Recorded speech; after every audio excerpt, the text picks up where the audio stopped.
OSK at syempre ayan, Sir Bugs pa rin. At ito, update muna tayo ng mga new arrival natin. Kasi dun sa showroom, puno yung naka-display natin dun. So, ito, papakita ko muna sa inyo yung ating mga bagong dating. Syempre dito sa aking partner. Sa isang partner ko kasi marami tayong mga partnership. Ayan. Ito, sana may magustuhan kayo. Pero ayun, kung bago ka pa lang dito, kung okay lang, yan, sana pa pwede magpa-like tsaka magpa-subscribe dito sa aking vlog. At kung sa Facebook naman, papalo na rin ako. At yun, sana pa-comment na rin. Ayan, siyempre sa magpapa-schedule, ayan, kasi by schedule tayo rito. Ayan, color text kayo, ayan yung aking contact number, tawag kayo para ma-update ko kayo bago kayo pumunta. Ayan, bago nyo i-check yung unit. So, wag na natin patagalin ito kasi nasa kalsada tayo nakapark, kaya nakaharap tayo. Siyempre, umpisa na natin agad, let's go! Okay, so ayan, start na tayo siyempre at ito yung ating mga new arrival. Ayan, sa mga naghahanap ng SUV na super fresh. Pero ito pa rin yung service ko. Ayan, ginagamit ko pa rin. 1 week ko nang ginagamit yan. Ayan, sa mga may gusto text or call kayo. Siyempre, mas okay kung 1 day before para ma-update ko kayo kung available pa ito bago kayo pumunta. So, dito na muna ako magsisimula. Okay, so start na muna tayo dito. Ayan, 2019 Toyota Fortuner G. Ayan, automatic transmission 4x2. Ayan, diesel engine, kulay gray. Mamaya check natin yung saktong mileage. Ito, napakaswerte na makakakuha na ito. Naka-upgraded mags na. Yan, 20-inch Mamba mags. Worth 50,000 lahat yan. Yung kanyang mags pa lang. Ayan, napakaswerte. Napakakintab, super fresh. Ayan, meron na rin siyang RFID. Not sure kung gumagana to Pero may paglight na. Ayan, sa gulong. Makapal pa naman yung kanyang gulong. Kita ba? Siyempre, naka-stepboard. Naka-tint. Ayan, with rain visor na rin. So, ikutin lang natin at tignan natin yung bandang likuran. Parang gusto ko magdalawang content para mapakita ko ng full details yung mga unit natin Pero sige, pagsabay-sabayin ko na yan. So ito naman sa kanyang likuran. Ayan, meron na siyang dalawang back sensor. So ito at isa pang maganda rito, dalawa susi. Yan, complete papers at nakarehistro. Yan, kaya ready to gamit na to, ready to drive na, gas and go, okay? Okay, so ayan, open natin at check natin yung kanyang sakto mileage. So keyless entry. Okay, ang asking pala rito ay 1,148,000, 1.148. Pero syempre sa price na yun, hindi kasama yung transfer of ownership. Pero syempre, negotiable pa naman tong unit na yan. So ayan kita nyo, naka-sidings na rin, na leather. Ayan, sobrang sariwa kahit yung dito sa kanyang may pintuan. Ayan, naka-deep dish matting na rin na Toyota. Ayan, brand new. Siyempre, dahil love ko kayo, kaya kailangan maganda yung mga unit ng mga nirereto natin. Naka-stock monitor. Ayan, sariwang dashboard. At ito, napakasariwa rin ng kanyang steering wheel. Ayan, siyempre, buong buo po yung kanyang logo dito. Hindi siya nabubura. At mga controls, ayan. All working lahat yan. At ito, naka-leather seat na rin. Ayan, ang Toyota. Kulay gray and black combination. At ito yung kanyang transmission. Ayan, lagayan ng mga barya. At mga controls dito sa radyo. At ito, meron na rin siyang armrest. And may lagayan dito. Ayan. At napakaluwag ng loob. Ayan. Siyempre, upgraded na rin yung kanyang speaker. Ayan. Kita nyo ba? JBL. Kaya hindi ka maboboring habang dinrive mo to kasi napakaganda ng tugtog. Ito naman yung kanyang upuan. Banda sa likod. Naka-leather seat na rin. Lahat ng upuan. 7-seater. Ayan. Kahit sa kisame niya, kung bumapapansin yung kanyang kisame, napakasariwa. Naka-LED na ilaw na rin. At ito, sa mga gusto mag-charge sa bandang likuran, meron ding mga saksakan dito. Ayan, at pati yung kanyang deep dish matting hanggang likod. Okay, so ito naman yung kanyang likuran. Ayan, napakaluwag, natutupi yung kanyang pang third row na upuan. Ayan, pwedeng tupin, so mas maluwag. At ito, bago rin yung kanyang trunk tray. Ayan. Okay, so ayan, at syempre start natin para makita natin yung kanyang saktong mileage. So ayan. 1 click start, pero hinaan natin yung radyo kasi baka makapiright tayo. At ito, hindi ko pala nasabi kanina, sa mga mapipili yung unit dito, only scan tayo. Ayan. Para syempre safe tayong lahat sa kotse, sa papel, at saka ayan, sa lahat ng bagay. So ito ang kanyang saktong mileage, 47,000. Okay? At ayan, syempre sa aircon, malamig. Ayan. Okay, sa mga may gusto na ito 20,000 ang reservation, mapa-cash or financing. Okay, dalawa susi. Ayan, 1,148,000 ang kanyang asking. Pero syempre, hindi kasama transfer of ownership. Negotiable upon viewing. Ito, meron na rin siya naka-paddle shift. Syempre, dahil Toyota Fortuner G. Ayan, with paddle shift plus and minus. Okay, so ito naman yung kanyang makina. Ayan, kung mapapansin nyo, hindi lang siya ganun kalinis. Pero mas maganda mag-check ng ganyan. Kasi masakitang-kita natin kung meron siyang leak. Ayan o. Pero sariwa yung kanyang makina, yung kanyang tunog. Okay, Toyota Fortuner. At ayan, naka-motolate battery na rin. Ayan, sariwa yung kanyang makina. Hindi lang siya ganun kalinis, pero OSK to. Ayan. Sa mga may gusto na ito, mag-sabi kayo kasi madalas wala kami dito sa aming warehouse. Kasi ito, lagayan lang namin to. Ililipat din to namin sa showroom. Puno lang ngayon dun eh. Okay, so ayan, ulitin ko, 2019 Toyota Fortuner G. Ayan, automatic transmission, 2.4 turbo diesel. Ayan, kulay gray, diesel engine, 47k plus mileage, 1,148,000 na kanyang asking, 1.148. At nag-accept din tayo dito ng trade-in at saka financing. Sa mga may gusto ng low down payment, ayan, for subject of approval, susubukan natin. Okay, so next unit tayo. Ito, next unit natin tong RS Turbo ng Honda Civic. Ayan, ipapalabas ko lang dito para mas makita natin ng maayos, mas maikot natin. Ayan, kulay white. Sa mga may gusto niyan, alam niyo na. Okay, pero sa mga magpapasend ng sample quotation for financing, ayan, mag-direct message kayo sa aking messenger. I-type nyo lang sa mga Facebook nyo, Sir Bugs. Ayan, para mapasahan kayo ni admin ng estimate ng sample quotation at saka list of requirements. Okay, so next unit natin tong Honda Civic. Next unit natin, ayan, gwapong-gwapo. Naka-upgraded na. Okay, so ito, 2016 Honda Civic RS Turbo 1.5 VTEC. Ayan, gas engine, kulay white. Okay, mamaya check din natin yung saktong mileage. Ito, kahit yung kanyang max, naka-upgrade na rin. Ayan, syempre, push start button dahil Honda Civic. Okay, so dito naman tayo sa bandang likuran. Meron na ring spoiler.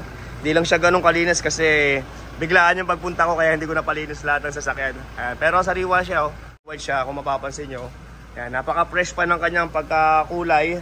Ayan, pearl white. Ayan, may back camera na rin sa, ayan to, back camera. Okay, number 9 yung kanyang coding. RS Turbo Honda Civic. Okay, ayan, ikutin lang natin. Pamorma, ayan, pang binata. Okay, ito, upgraded mags. Sa gulong, makapal pa naman yung kanyang gulong eh. Kaso hindi makita. Medyo malaki yung kanyang gulong. Natin yung kapal ng kanyang gulong. Ayan o. Kasi naka 18 inches mag siya. So medyo malaki. Pero kita pa naman. Ayan, parang nasa 90% pa yung kapal ng kanyang gulong. Okay, so tignan naman natin yung likod. At ito, dalawa rin susi nito. Ayan, syempre keyless entry. Ito ang kanyang loob. Tatlo pala susi nito. Kala ko dalawa. Tatlo pala. So ayan, first owner din siya, hindi siya repossess. Ayan, napakasariwa. No issue, nakarehistro din, complete papers. Ayan, push start button, syempre dahil RS Turbo. Ayan, push start button, stock monitor. Ayan, sariwang dashboard. Okay, yung saktong mileage nito, syempre para makita nyo yung start natin. So, tapak brake and start. So ayan, at hinaan ko lang yung kanyang, alam nyo na, sabayan ano na ito, volume ito. Ayan, para hindi tayo maka-copyright. So ang kanyang saktong mileage ay 48,000. Ayan, meron na rin siyang tulad nung kanina sa Fortuner ito. Ito marami rin mga pindutan. Ayan, sariwa rin yung kanyang steering wheel. At kahit yung kanyang mga pindutan dito, naka-sidings din na leather. Ayan. At naka-carbon. Ayan, carbon loady. Then yung kanyang mga controls dito, napaka-fresh pa. Ayan, wala siyang mga gas-gas. Okay? So ayan. At syempre sa kisame, dahil 2016 model kaya hindi siya ganun kalinis, pero hindi pa siya ganun kadami. Ayan, naka-LED na rin na ilaw at naka-leather hanggang sa likod ng kanyang mga upuan. Naka-leather seat. At syempre ito pa yung kanyang mga booklet. Ayan, kompleto pa. At ito, pwede pala ito i-start kahit na dito sa remote control. Ayan, try nga natin kung gumagana. So ayan, at try natin yung kanyang remote start kung gumagana. Siyempre, maganda, detalyado lahat yan eh. Para sa mga may gusto, kahit wag nyo na i-check, pwede nyo na ipareserve to. Okay, so ayan, nag-start siya, nahawak niya yung susi. Siyempre, mas okay yun para kung nakababad sa araw yung sasakyan, pwede nyo nang palamigin sa loob. Yan, bago kayo sumakay, hindi na siya mainit. So ayan, 2016 Honda Civic RS Turbo, kulay white. At siyempre, pakita ko rin yung kanyang makina. Ayan o, napakatinig pa ng kanyang tunog, parang bago. Tsaka parang bago pa talaga yung makina nito kahit na 2016 model, napakasariwa oh. Ayan, buong buo lahat yung dito nyo. Okay, sa mga may gusto nito, ayan, para-reserve nyo na 20,000 ng reservation. At kung gusto nyo pa na mas mababa down payment for financing, pwede natin i-jack up yan. Ayan, susubukan natin. Okay, so ayan oh. Okay, so ito naman kanyang dipstick. Ayan, oh. Okay, ayan, walang usok, walang talsik. Ayan, pero pag diesel, normal na may konting usok dyan. Wag lang yung may talsik, yung bulwa ka. Ayan, at syempre yung kanyang langis, kulay red pa, hindi pa siya palitin. Ito, ayan, napakaganda yung kanyang air intake ko, naka-upgraded na rin. Okay, kasi syempre, hindi ganun kaganda kapag stock eh. So, ayan, oh. So, swerte makakuha nito, napakadami na palang na-upgrade dito, parang worth of 150,000 na yung kanyang upgrades. Okay, so ayan, ulitin ko, 2016 Honda Civic RS Turbo 1.5 iVTEC engine. Ayan, 48k plus mileage, kulay white, gas engine. Okay, 898,000 ang asking dito. 898,000, pero ganun pa rin, hindi kasama transfer of ownership, pero nakarehistro ang sasakyan. Ayan, pero syempre kung gusto nyo kasama transfer, pag-usapan na lang natin yan after nyo na ma-check yung unit. Ayan, madali naman ako kausap, basta sure buyer at basta kay spaghetti at nakasubscribe. Ayan, pag-usapan natin sa tawad nyo. Okay, so next unit tayo, 898,000 ang asking. At ito, ayan, hindi sa amin yan eh. So next tayo dito sa Nissan Terra. Ayan, last time, maraming nag-inquire dun sa na-vlog kong kulay white na 2020 na Nissan Terra BL. Pero na-reserve ka agad at may mga umahabol pa. So yun, ito meron tayo new arrival ngayon 2019. Kulay white din. Ayan, to sobrang sariwa na ito. Medyo, ayan, malikabok lang siya pero wala pang ginagalaw dyan. All original. So ito, next unit natin is new arrival 2019 Nissan Terra BL top of the line 4x2. Ayan, automatic transmission, kulay white. Check natin yung saktong mileage mamaya. Ito, napakasariwa. Medyo hindi lang siya ganun kalinis kasi new arrival, kakarting pa lang at wala pang ginagalaw dyan. Pero yan, kung mapapansin nyo, linis lang ang katapat yan. At saka bapping siguro, pero kahit huwag na i-bapping kasi sariwa pa yung kanyang pagkakulay white. Oh. Okay, 2019, 1.1, 48,000 ang asking dito. 1,148,000. Stock mags, sa gulong parang nasa 80% pa yung kapal. Oh. Ayan, nakita nyo ba? Siyempre, naka-upgrade na rin yung kanyang brake. Ito, naka-big brake worth 80,000. Yan, kulay red. So, apat yan, nilagyan lahat. Okay? Ito, naka-stepward na rin. 1,148,000. Oh, so, check natin yung loob, siyempre. At dito pala muna sa likod. Oh. Ayan, ito naman yung kanyang likuran. Ayan, napaka-alikabok lang pero sariwa siya. Ayan, pero siyempre, kahit na 2019 model, kahit na sariwa pa yung kanyang kulay, meron at merong issue yan. Sample yung mga minor scratch na mga hairline. Yan. Pero ito kasi medyo malikabok kaya mas makikita natin yan kung meron. Okay, so ito nakatint na rin. So check natin yung loob. Oh. Ayan. Ang kanyang saktong mileage ay 53,000. Okay, hindi ko lang napakita yung scanner ko pero only scan tayo sa lahat ng unit na ibabalag ko ngayon dito. Siyempre full system yung ating ginagamit na scanner. So ito naka premium leather seat na rin.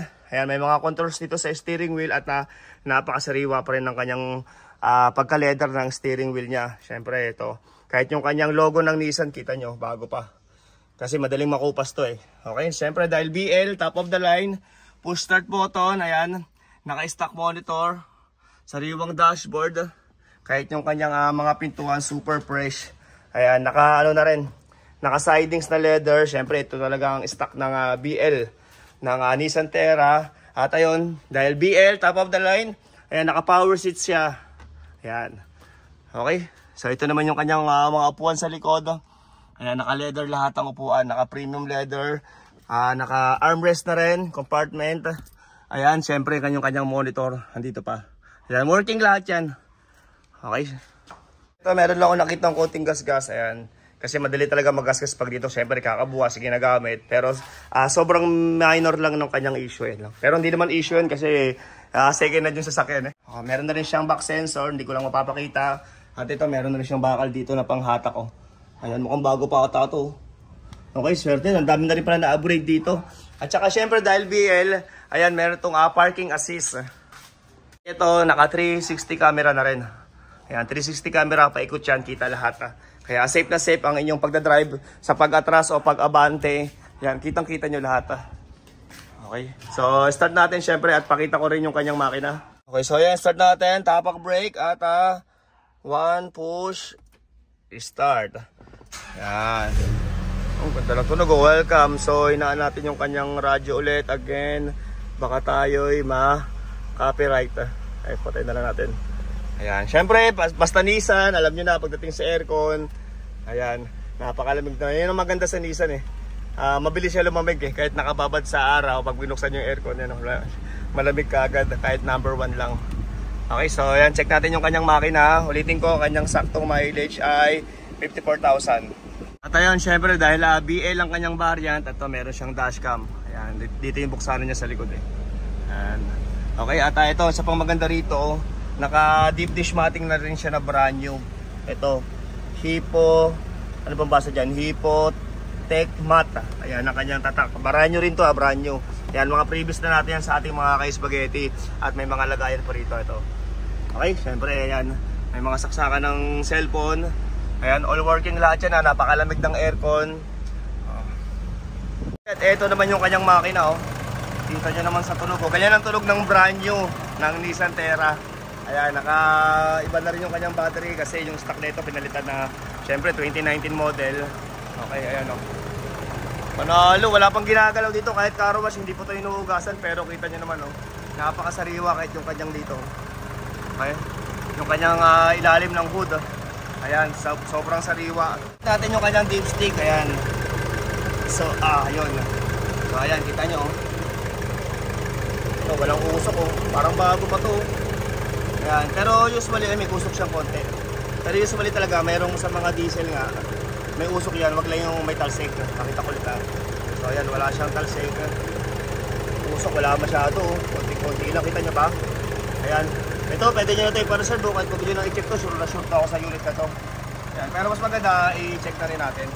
Okay, so ayan, ulitin ko, 2019 Nissan Terra BL 4x2, automatic transmission, kulay white, diesel engine. Ayan, sa saktong mileage, pinakita ko naman kanina. Okay, 1,148,000 ang asking dito, 1.148. Ayan, kulay white. Ito, mabilis lang mabibili ito kasi sobrang hanapin yung kulay puti na Nissan Terra, tsaka birang-bira lang magkaroon ng ganito. Kaya yun, sa may gusto na ito, ayan, tawag kayo sa akin or mag-text, ayan yung aking contact number. Sabihin nyo agad ako. Napagawa po na ito, ang ganda, no? Ayan, wala pa mamaya, kakaros na yan mamaya, mukha na yung bago. O ito, unahan na lang kayo dyan, syempre. So next unit tayo dito sa Toyota Fortuner. Ayan, meron pa tayong isa rito. Okay, so ayan, ipapalabas ko lang dito sa bandang harapan para, ayan, maikot ko ng maayos. Yan, medyo mahaba na yung vlog natin ngayon, pero sana huwag nyo skip yung mga ads natin kung maikli lang. Balato nyo na sa akin yun. Okay, so yan, lalabas lang natin. Yan, yung arrival lang din natin yan. Pero ito, nakarawas na to eh. Kaya ganyan kasariwa. B variant to, top of the line 4x2, 2016 model yan. Okay, so ayan, pakita ko lang yung kanyang full details. So last unit natin, mamaya pagtapos nito, punta ako sa kabilang warehouse at meron pa tayong Raptor dun eh. Kasi hindi kasya dito sa aming lagayan yung mga unit dito. Kaya nag-rent kami ng maliit na grahe. Andun yung Raptor namin na mamaya puntahan natin. So ito last unit natin, 2016 Toyota Fortuner B 4x2. Ayan, top of the line, automatic transmission. Ayan, diesel engine. Okay, 1,048,000 naman ang asking dito. 1,048,000. So ayan, ikutin lang natin syempre para sa nagkaka-interest na ito. Okay, mamaya pakita ko rin yung saktong mileage.